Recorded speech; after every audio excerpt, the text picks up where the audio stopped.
Hello अस्सलाम वालेकुम, welcome to a fresh episode of Mauka with Moiz. आप लोगों ने देखा होगा कि पिछले कुछ दिनों से सुप्रीम कोर्ट की जानिब से बहुत सी इंपॉर्टेंट न्यूज़ आ रही है। हालिया दिनों में पाकिस्तान भर की बार एसोसिएशन ने कहा कि सुप्रीम कोर्ट के अंदर जो एलिवेशन होती हैं जजेस की, वो सीनियरिटी की बुनियाद पर होनी चाहिए। इसके बरक्स जुडिशल कमीशन ऑफ पाकिस्तान का ये मौक़िफ़ है कि अपॉइंटमेंट्स जो हैं खालिसतन मेरिट की बुनियाद पर होनी चाहिए। इसी तरह हमने देखा कि कुछ दिनों पहले सुप्रीम कोर्ट ने अपने हालिया फैसले में कहा कि सुओ मोटो नोटिस लेने का इख्तियार सिर्फ चीफ जस्टिस ऑफ पाकिस्तान के बारे में है। इसी केस में हमने देखा कि बहुत से सहाफ़ियों ने अदम एतमाद का इजहार किया सुप्रीम कोर्ट के ऊपर अपने तहफ़्फ़ुज़ के हवाले से। इन इशूज़ पर बात करने के लिए हमने दावत दी है नामवर वकील, television host, political analyst, my namesake Moiz Jafri. Moiz, कैसे हैं आप? थैंक यू, बिल्कुल ठीक। Thank you for having me. It's a privilege to be on. I am a regular viewer. Thank you so much, it's a pleasure to have you on the show. Thank you. Moiz, सबसे पहले अगर हम बात कर सकें ये elevations की, और जो हमारे लोग हैं जो लॉ नहीं समझते, फॉर द अनइनिशिएटेड, तो मैं बता सकूं कि अगर सुप्रीम कोर्ट में किसी जज को अपॉइंट किया जाता है, उसका एक प्रोसेस है। प्रोसेस ये है कि जुडिशल कमीशन ऑफ पाकिस्तान बैठता है, जजेस को कंसिडर करता है। दो रिक्वायरमेंट्स हैं, एक अगर कोई वकील है तो उसने एक number of year supreme court में प्रैक्टिस की हो, या फिर अगर वो जज हैं हाई कोर्ट के तो 5 साल उन्होंने प्रैक्टिस की हो, 5 साल जज रहे हो हाई कोर्ट के अंदर। एक कन्वेंशन लेकिन एक बन चुका है कि अमूमन जो चीफ जस्टिस होते हैं हाई कोर्ट के, उनको मौका दिया जाता है। पिछले कुछ सालों में हमने देखा कि बहुत से जूनियर जजेस भी अपॉइंट हुए सुप्रीम कोर्ट में।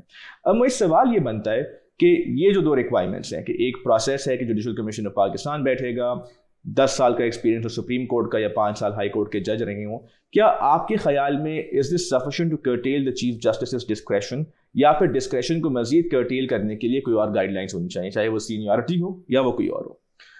मेरे ख्याल में किसी भी एक फ़र्द का कहीं भी डिस्क्रेशन किसी भी चीज़ पे नहीं होना चाहिए, चाहे हम उस एक फ़र्द के अंदर कितनी भी रिस्पेक्ट और कितनी भी फेथ रखते हों, क्योंकि आइन और जमहूरियत का तकाजा ये है कि जहाँ भी थोड़ा बहुत भी डिस्क्रेशन हो वो स्ट्रक्चर्ड हो, और जहाँ भी थोड़ी बहुत भी किसी चीज़ को सब्सिडियराइज किया जा सके या प्रोपोर्शनलाइज किया जा सके, उसको किया जाए। और ये सब चीज़ें हम कानून पढ़ते हुए, कानून के शागिर्द होते हुए कोर्ट से ही सीखते हैं कि जिसकी भी जितनी भी गुंजाइश है, अगर उस गुंजाइश को किसी तरह एक तरीक़े से एक तरीक़त के तहत उसको स्ट्रक्चर कर दिया जाए तो बेहतर है। जजेस ही हमें ये सुनाते हैं। तो मैं समझता हूँ कि ये चीज़ जो है जजेस ने अपने आप पे भी लागू करनी चाहिए। मेरे ख्याल से ये बहुत क्लियर है कि जो करंट पैरामीटर्स हैं वो नाकाफ़ी हैं, और ये आपने इंट्रोडक्शन में जो एक कंपैरेटिव ड्रॉ किया, उसके अंदर एक और भी कंपैरेटिव है कि एक वक्त के जब बार एसोसिएशन सरापा एहतजाज हैं एक डिस्क्रेशन को स्ट्रक्चर ना होने की वजह से और सीनियरिटी को पामाल करने की बुनियाद पर एलिवेशंस या अपॉइंटमेंट्स टू सुप्रीम कोर्ट होने की वजह से, वहाँ पर एक लार्जर बेंच बन के एक 2 मेंबर बेंच के ऑर्डर को इंटरसेप्ट करती है, और इंटरसेप्ट करके ये कानून वाजे कर देती है, और अब हमारे लिए एक पोजीशन ऑफ लॉ बना देती है कन्वेंशन को कि सुओ मोटो के हवाले से the sole power with that regard is the chief justice. अब जहाँ बार्स किसी और मामले के तहत ही सही एक चीज़ को स्ट्रक्चर और डिवॉल्व और कैटेगराइज कराना चाह रही है, वहाँ एक और चीज़ पर सुप्रीम कोर्ट उसका स्ट्रक्चर हटाकर उसको सेंट्रलाइज कर उसको चीफ के अंदर कैनोनिफाई कर रहा है। तो यानी कि ये तो एक हम शायद डाइवर्जेंट रूट्स में हैं। So it's interesting where we head and where we end up, but it's very clear to me that there is a divide. और मुझे अगर आपसे मैं पूछूं आसान अल्फाज के अंदर कि क्या सीनियरिटी ही बुनियाद होनी चाहिए एलिवेशन के लिए, या आपके ख्याल में कोई और गाइडलाइंस होनी चाहिए? क्योंकि एक लोग ये भी कहते हैं कि in the absence of any other criteria seniority still has some semblance of due process, कि आपको पता है कि क्या तरीक़ाकार है, अनड्यू डिस्क्रेशन आप नहीं दे रहे चीफ जस्टिस के हाथों में, तो आपकी नज़र में क्या क्राइटेरिया होना चाहिए? मेरी नज़र में एक सुपीरियर कोर्ट के जज को अपॉइंट करते हुए क्राइटेरिया और स्ट्रक्चर और कंसिस्टेंसी ऑफ अपॉइंटमेंट जो इस वक्त हाल है उससे कहीं बेहतर होना चाहिए, और अगर ऐसा हो गया तो फिर सीनियरिटी को हमें एक्सेप्ट करना चाहिए। लेकिन क्योंकि ऐसा हाल नहीं है, लिहाजा इस वक्त के जो कोर्ट्स के अंदर जुडिशरी के अंदर से प्रॉस्पेक्ट्स अवेलेबल हैं उनके लिए सीनियरिटी क्या होना चाहिए? नहीं, मैं नहीं समझता सीनियरिटी होनी चाहिए। लेकिन यहाँ पे आप एक गलती का जवाब गलती से दे रहे हैं कि आप सीनियरिटी, जो कि एक फरसूदा सी प्रिंसिपल है, लेकिन you know it's the best option you have, but it's the best option you have because there have been a fundamental amount of errors you've made at the start of this assembly line.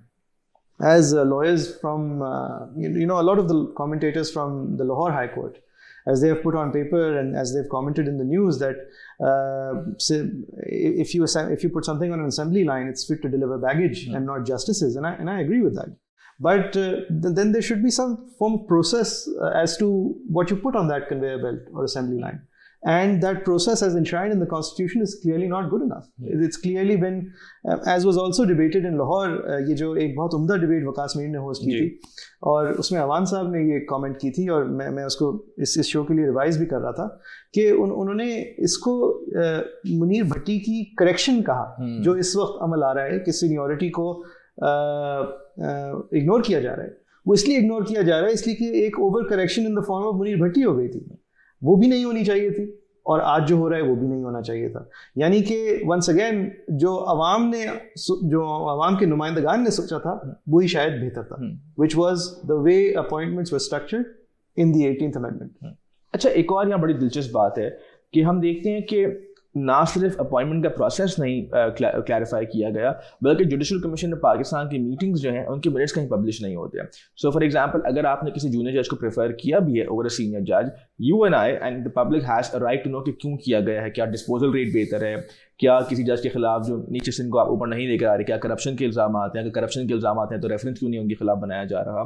So do you think इसमें transparency की भी ज़रूरत है? And understandably क्योंकि हमारे मुल्क में history रही है कि जहाँ पे जमहूरी हुकूमतें और आमरी हुकूमतें दोनों ने साजिशें की हैं बहुत दफ़ा जुडिशरी के खिलाफ, तो लगता है कि जुडिशरी ने बिल्कुल अपने आप को अकाउंटेबिलिटी से और ट्रांसपेरेंसी से जो है महफूज कर दिया है। देखिए, किया है, और किया भी सही वजह को मद्देनजर रखते हुए है। Insulation is a better guarantee of independence than anything else. It is perhaps not the best form of function, और शायद 2011 में नीड ऑफ द आवर समझी गई थी, जिसकी वजह से इफ्तिखार चौधरी साहब का मुनीर भट्टी वाली जजमेंट पॉसिबल भी हुई। और जिस तरह वो हुई और जिस तरह उसको आर्ग्यू किया गया और जिस तरह एक प्रपोजल दिया गया कि हाँ अगर इस तरह होता आइन तो शायद बेहतर था, और फिर उसी तरह 19वीं तरमीम आ गई, मतलब it was a bit of a joke, but it happened.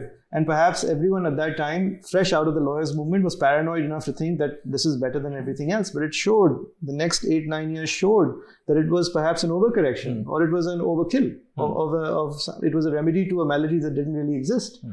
And now it itself is being remedied. But in any case, look, ये मिनट्स भी जो हैं वो लीक हो रहे हैं, और ये मैं इस बात से भी एग्री करता हूँ जो सलमान अकरम राजा साहब और फैसल नकवी साहब ने प्रोपाउंड किया है कि देखिए ये कोई मैथमेटिकल इक्वेशन नहीं है, और इसको इतना आप न्यूमेरिसाइज नहीं कर सकते कि disposal rate and amount of times quoted, and this is not the academia, even though the academia is not a numerate field either, but this is not something that you can quantify. There is an inherent there is an inherent humanity to the cause of justice, to the understanding of justice, and this must be processed by more than just what numbers can show, and I agree with that. But this can also be a continuous process, कि ये उसी वक्त relevant नहीं होना चाहिए जब कोई elevate होने वाला हो। ये थ्रू आउट जिस तरह सीनियरिटी कम फिटनेस हमें बताई गई है कि सिविल सर्वेंट्स के लिए अहम है फॉर अ प्रमोशन, और राइट्स ऑफ प्रमोशन किस तरह है किस तरह नहीं है, उस तरह ईयर ऑन ईयर चाहे ये सेल्फ असेसमेंट हो, लेकिन एक सेल्फ असेसमेंट होनी चाहिए विद इन द जुडिशरी, चाहे वो एक जुडिशल कमेटी करे या जो भी करे, और वो देखनी चाहिए जहाँ पे अनोमलीज हो, ब्रेजन अनोमलीज, उनको करेक्शन होनी चाहिए, और 209 के तहत अगर करेक्शन हो तो हो। ये एक this is not some kind of Japanese employment concern, और like we like to think of civil service in Pakistan के कुछ भी हो जाए निकाले नहीं जाएंगे, क्योंकि आपको कोई ना कोई साथ देने वाला आ जाएगा, या दूसरों को इतना खौफ होगा आपके निकलने पर शायद उनकी बारी आ जाए कि वो आपको भी नहीं निकलने देंगे। ऐसा नहीं होना चाहिए। अगर इतना इससे ज़्यादा हायर कॉज, इससे ज़्यादा इंपॉर्टेंट काम आप अगर नहीं कर सकते, और सबको पता है कि नहीं कर सकते, इंसाफ देने से ज़्यादा बड़ा और अजीम काम हो नहीं सकता, तो उसके फिर consequences of not being able to do it भी उतने ही होने चाहिए। अब देखिए, ये डिस्पोजल रेट वाली बात, ये मुझे बहुत इशू लगता है इस बात से। हमारे कोर्ट्स में, और ये मेरे मुख्तसर तजर्बे में मैं आपको बता सकता हूँ, ऐसे बहुत सारे लोग आए और गए हैं जिनकी डिस्पोजल रेट बहुत हाई है, लेकिन अगर उनकी 100 cases a month disposal rate है तो उन्होंने 99 में नाइंसाफ़ी की है डिस्पोज करके, और उन्होंने बस अपने सामने से हटाने की वजह से डिस्पोज ऑफ किया है। तो ऐसे भी बहुत सारे लोग हैं, और चाहे वो लोअर कोर्ट्स में हो या हायर कोर्ट्स में हो, यानी कि डिस्पोजल रेट तो एक मिसनोमर है, यानी शाहिद अफरीदी की स्ट्राइक रेट है। It doesn't make you a good batsman. So on its own, I don't think that there are numerical qualifiers, which is why I feel that there must be something in seniority. But when you're packing it at the beginning, when you're giving the rookie a chance, you should give them a chance not on the basis of which province they come from, which biradari they come from, which chamber they hail from, who they're friends with, who their uncles were, who their fathers were. There should be, if there is supposed to be some kind of quota, it should be for women. It should be for minorities. Perhaps that can be defended, but otherwise, you must let merit prevail in the beginning rather than expecting it to prevail at the end. और एक I think जो आपने बात की कि experience हमारा ये रहा है कि साजिशें भी की गई जुडिशरी के खिलाफ, I think the one reason why people are sceptical of the judiciary is while इसके जुडिशरी की हमारी कोई बहुत अच्छी हिस्ट्री नहीं है। हमने देखा कि किस तरह सजाद अली शाह साहब और सईदुज़्ज़मान सिद्दीकी के ज़माने में किस तरह बेंच को डिवाइड किया गया, और आई थिंक जिस तरह आजकल सुप्रीम कोर्ट के बारे में इवन जजेस on the bench are raising concern, शायद एक कंसर्न ये भी है कि सीनियरिटी के खिलाफ जाके और ये जो मेरिट बेस्ड अपॉइंटमेंट्स कह रही हैं इसको बुनियाद बनाए तो शायद कोर्ट को पैक भी किया जा रहा है। देखिए, मैं इसको बाय नहीं करता मेरे ख्याल में, और मैं इसलिए बाय नहीं करता इसलिए कि कोर्ट की पैकिंग की कोई ज़रूरत नहीं है, क्योंकि उसके अलावा जो चीज़ें की जा सकती थी वो की जा चुकी हैं। यानी आपने एक अपनी इंट्रोडक्शन में बात की जिसके बारे में मैंने लिखने की भी कोशिश की है कि एक अदालती सहाफ़ियों की एसोसिएशन है, वो अदालत को उनकी आना जाना गुजर बसर अदालत है, सुप्रीम कोर्ट है, supreme court bar reporters association, उसके एक साबिक सदर और हाजिर सदर और दीगर और सदूर और मेंबरान साबिक और हाजिर एक सुओ मोटो एक एप्लीकेशन देते हैं, एक फरियाद देते हैं कोर्ट को, जो कि वो कोर्ट गैर मामूली एक्स्ट्राऑर्डिनरीली उसको एक्सेप्ट कर लेती है, और फिर उसके साथ जो पॉलिटिकल फुटबॉल बनती है उनकी एप्लीकेशन अगले हफ्ते और दुनिया देखती है, उसके नतीजे में वो एसोसिएशन और वो सहाफ़ी की अक्सरियत वहाँ जाके माजरत कर लेती है कि हम अपना इंसाफ कहीं और ले लेंगे, और ये हेडलाइन नहीं बनती। मेरे लिए ये इससे ज़्यादा बड़ी कॉज ऑफ कंसर्न एक जुडिशल ऑफिसर या एक member of the legal fraternity के लिए हो नहीं सकती कि आला अदलिया को आपने अप्रोच किया, आपकी फरियाद की बादियों नज़र सुनवाई होने लगी, वो किसी वजह से होते हुए रुक गई, वो फिर से होने के लिए मुकर्रर की गई एक मुख्तलिफ बेंच के आगे, और जिस भी वजह से आपने वहाँ जाकर कहा मुझे सुनवाई नहीं चाहिए, यानी आप ये फिर भी कह रहे हैं कि मुझे गायब किया जा रहा है, फिर भी कह रहे हैं हमारे लोगों को मारा जा रहा है, आप फिर भी कह रहे हैं कि हमारा माशी तौर पर कत्ल किया जा रहा है, हमारे एम्प्लॉयर्स को इन्फ्लुएंस और कोर्स किया जा रहा है, ये सारी बातें सच हैं, लेकिन मुझे आपसे इंसाफ नहीं चाहिए।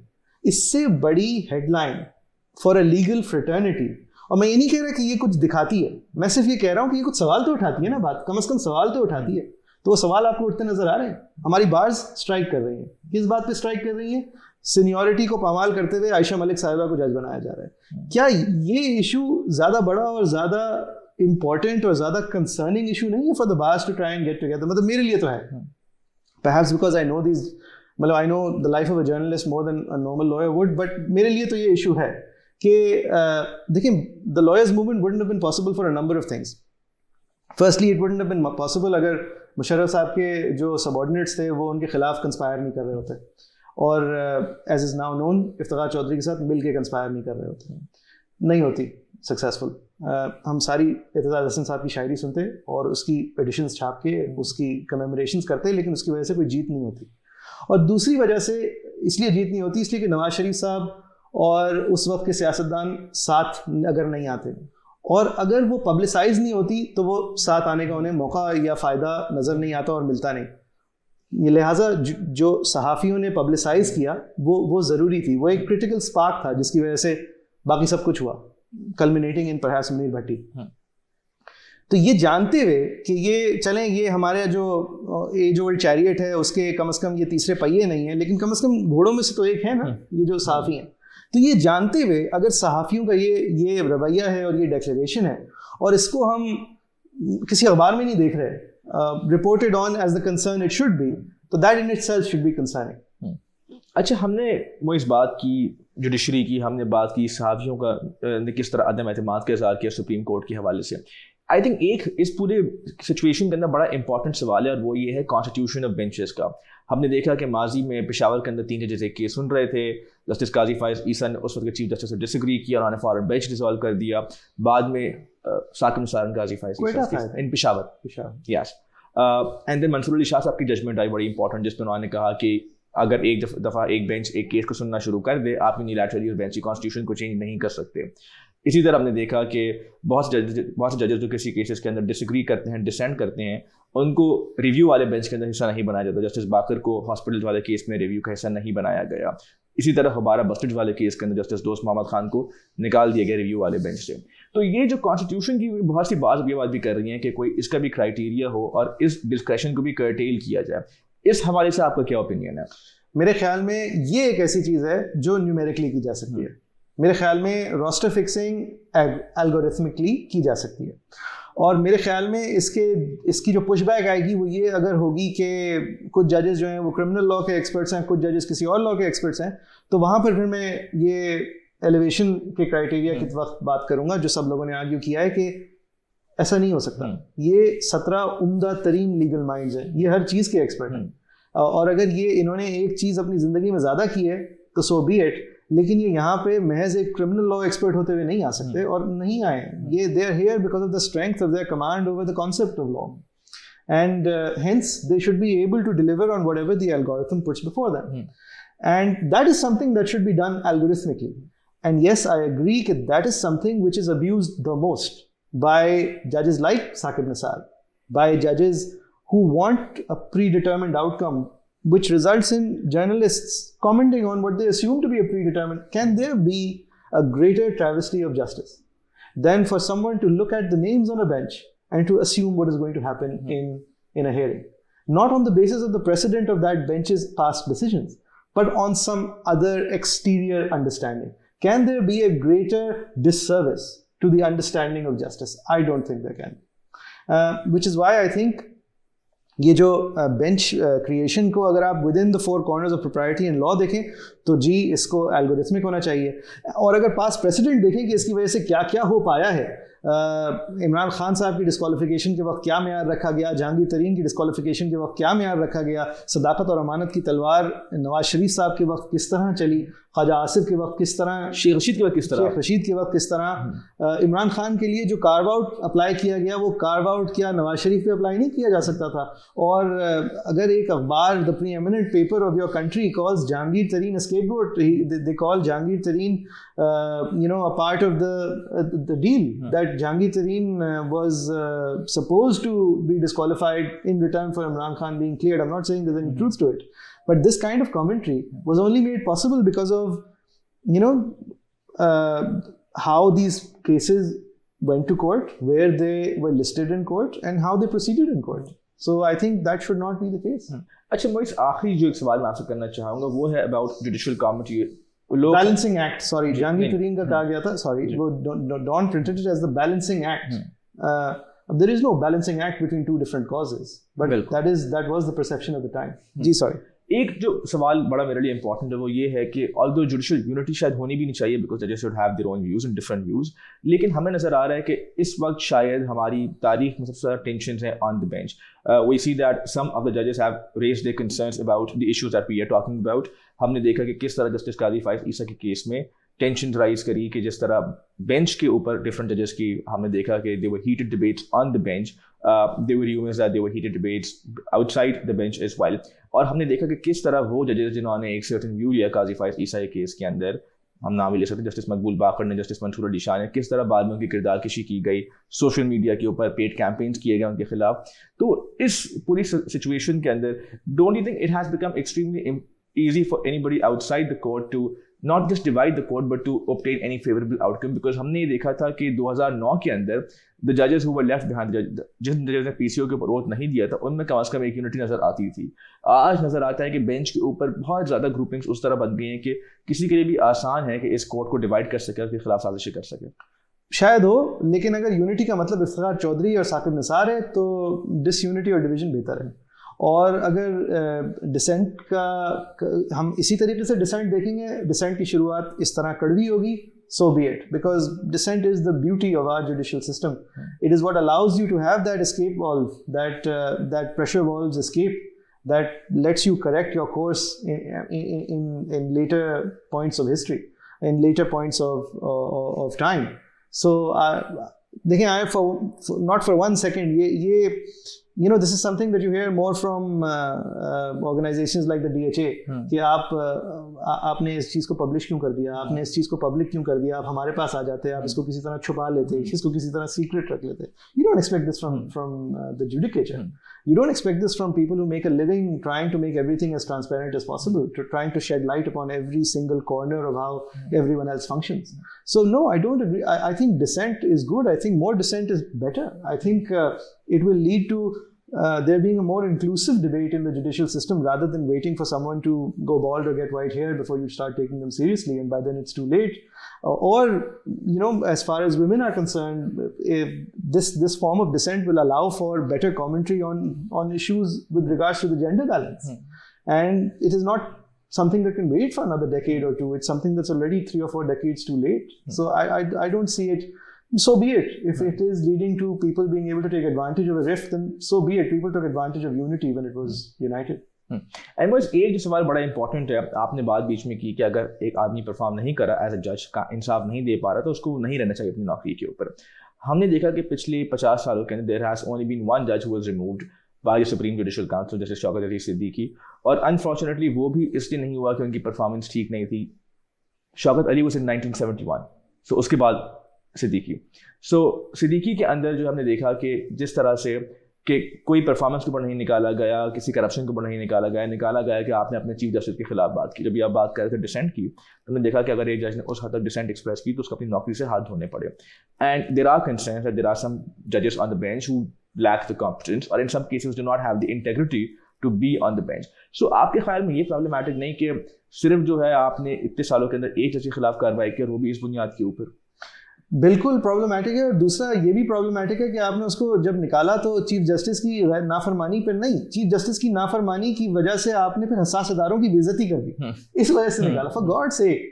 और उसके अलावा देखें, ये प्रोसेस का ट्रिगर हो जाना एक अवामी तौर पे बेइज्जती समझी जाती है, ऐसा नहीं होना चाहिए.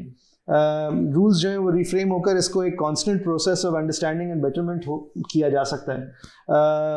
जिस तरह एक प्रमोशन एक प्रिविलेज समझी जाती है, उस तरह remaining on the bench should also be considered a privilege.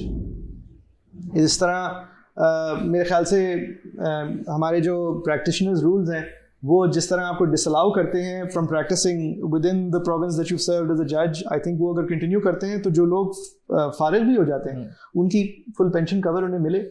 उनको आप डिसग्रेस ना करें, उनको अगर आप मिसकॉन्डक्ट पे उसके भी टीयर्स बनाए जा सकते हैं.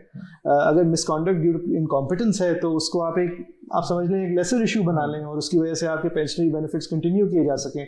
मिसकॉन्डक्ट ड्यू टू करप्शन या misconduct due to a more flagrant issue है तो उसको फिर एक, और आई थिंक यहाँ कानून में भी सुखम है कि मिसकॉन्डक्ट एक ही तरह का है, उसमें आप सिर्फ एक ही पेनल्टी दे सकते हैं. मिसकॉन्डक्ट एक लफ्ज है और उसके चंद मीनिंग्स हैं, और वो मीनिंग्स जो हैं उनमें कुछ lesser misconduct है clearly और कुछ greater misconduct है. तो I think that you can give it those degrees and shades, and you can give it those consequences where yes, you are removed from the bench, but you are removed in a way that you can go on to live a respectful life, respectable life, and not need to be re-employed should you have misconducted yourself only by not being good enough. But that should be a way to get rid of someone. It shouldn't be to wait for them to get to the Supreme Court. Well, there should be that way at the very least. Thank you so much, Moiz, for your time. Thank you so much for watching. हमने आज बात की supreme court पे जजेस की constitution की powers के ऊपर, किस तरह जजेस को एलिवेट किया जाना चाहिए और किस तरह से हमारे मुल्क में फ्रीडम ऑफ प्रेस को पामाल किया जा रहा है और किस तरह सहाफ़ियीन अदम एतमाद के साथ सुप्रीम कोर्ट के हवाले से. Until next time, keep watching.